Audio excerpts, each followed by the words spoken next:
As Hong Kong's protests continue for the third week, the economic costs are mounting. Cathy Yang has more on their impact on businesses and the city's reputation as a global financial center. The scene along Queens Road Central, fronting Li Ka-shing's Chung Kong Center after police removed barricades along the city's business district as the protests entered its third week. In contrast, the barricades are still up, leading all the way to Admiralty, keeping Wan Chai's main roads shut to traffic. I'm walking along a main thoroughfare here in Wan Chai at rush hour, the third Monday since the protest rallies, and the length of this is still blocked from traffic. Now you head up over there, that's Admiralty. That's where all the pitch tents are and the protesters. Now these barricades have driven trucks, buses, as well as cars to these side streets. And it's caused a bit of a traffic over the past 3 weeks. It's caused major bottlenecks and lengthy delays. It's also caused business in the city to slow even more.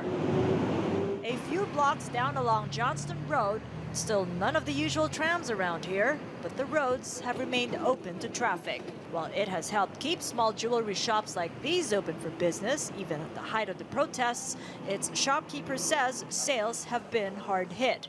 What's starting to look like the new normal in Hong Kong is beginning to worry those who crunch the numbers. To what extent depends on how long the disruptions last, says Raymond Young of ANZ.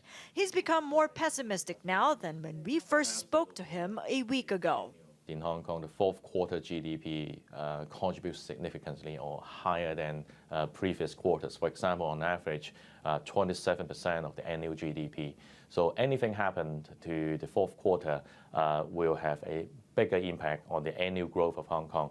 At this stage, I'm still looking at 2.5% GDP growth this year, but the chance for me to revise it down was much higher than before.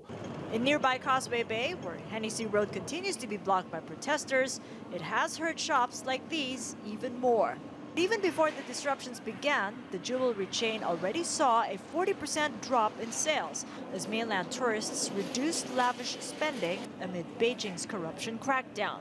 Just a few shops away, sales of this pharmacy have plunged 60% since the protest rallies, says the shopkeeper. He refused to be interviewed, but shared with us that it has been pretty bad, especially as his shop is located in a tourist area. Business in Hong Kong had already been sluggish since the start of the year. A prolonged protest raises the specter of an even slower growing Hong Kong in the months ahead. Cathy Yang, CCTV, Hong Kong.